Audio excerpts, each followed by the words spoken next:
Hello दोस्तों, आपके चहेते channel study art song में आपका स्वागत है। दोस्तों, स्टडी आर्ट सॉन्ग आपको वही करवाए जो परीक्षा में हर बार पूछा जाए। दोस्तों, आज हम आपके लिए लेकर आए हैं महत्वपूर्ण कलाकारों की महत्वपूर्ण पेंटिंग, यानी ऐसी पेंटिंगें जो परीक्षा में बार बार पूछी गई हैं और आगे आने की संभावनाएं भी हैं पेपर में। तो दोस्तों चलेगा, हम बात करते हैं गगनेंद्र नाथ टैगोर के बारे में। गगनेंद्र नाथ टैगोर की पेंटिंगों के बारे में बात करेंगे, उन पर शैली जो प्रभाव है उसके बारे में बात करेंगे। और अब देखिएगा, गगनेंद्र नाथ टैगोर का जन्म हुआ था 17 सितंबर 1867 ईस्वी को कोलकाता में, और कोलकाता के जूरासाको में इनका जन्म हुआ। गगनेंद्र नाथ टैगोर की मृत्यु हुई थी 1938 में। उसके बाद देखिएगा, इनकी महत्वपूर्ण जो पेंटिंग है जो परीक्षा में पूछी जाती है, गगनेंद्र नाथ टैगोर की महत्वपूर्ण पेंटिंग है बाल रूम डांस, जिसे 1915 व 16 ईस्वी के मध्य बनाया गया था।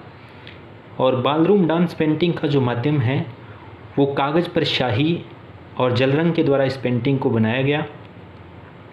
आज ये पेंटिंग हमें कहाँ देखने के लिए मिलती है, यानी इसका संग्रह कहाँ पर है, तो राष्ट्रीय आधुनिक कला संग्रहालय नई दिल्ली, राष्ट्रीय आधुनिक कला संग्रहालय नई दिल्ली में यह पेंटिंग सुरक्षित है।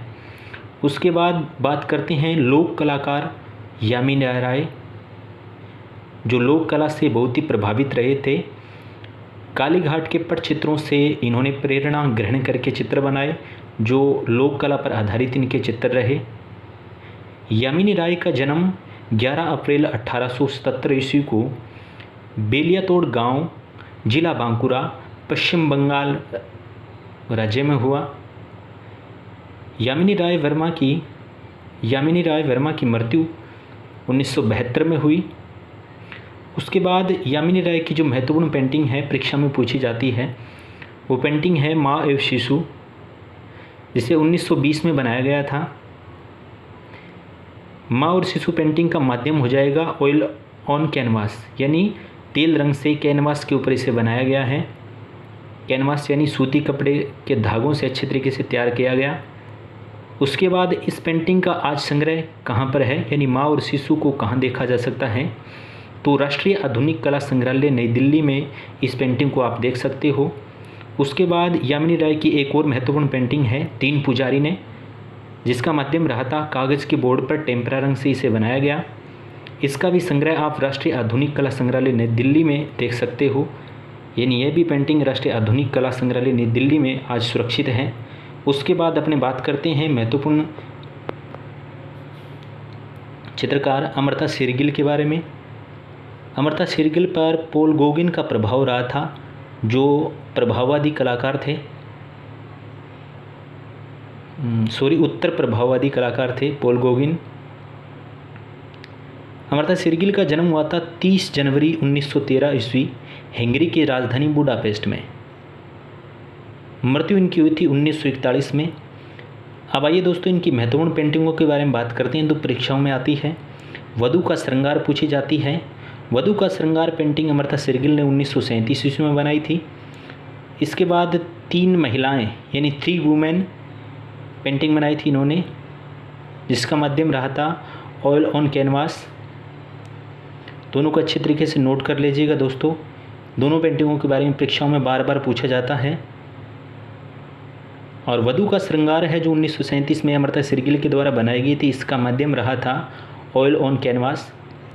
और आज ये पेंटिंग अमर्त्य शेरगिल की हम देख सकते हैं राष्ट्रीय आधुनिक कला संग्रहालय नई दिल्ली में इसे देखा जा सकता है। आगे देखिएगा दोस्तों, अति महत्वपूर्ण कलाकारों की पेंटिंगों में जो परीक्षाओं में बार बार आती है। अब बात करते हैं रविंद्रनाथ टैगोर के बारे में।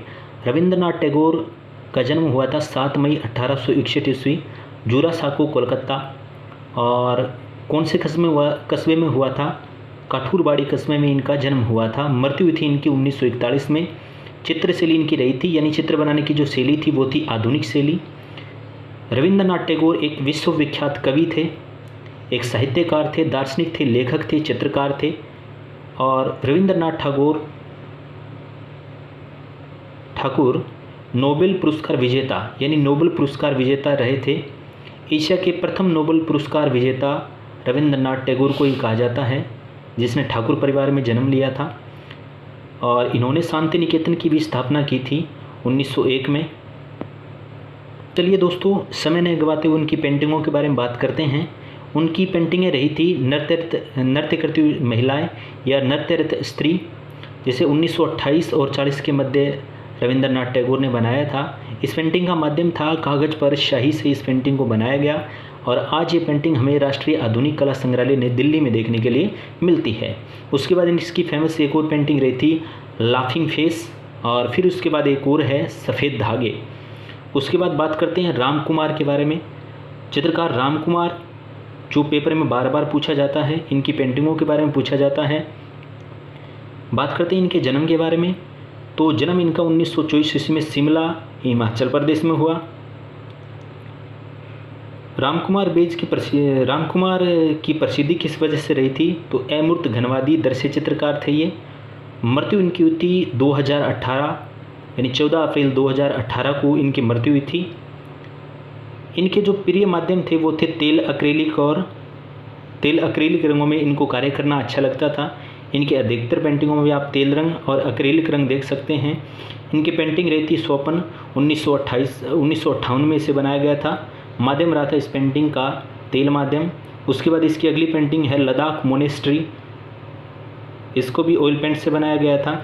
उसके बाद अगली इनकी पेंटिंग है परछाई पेंटिंग का माध्यम रहा था कैनवास पर तेल रंग से। यह पेंटिंग आपको परछाई पेंटिंग आपको दिखाई दे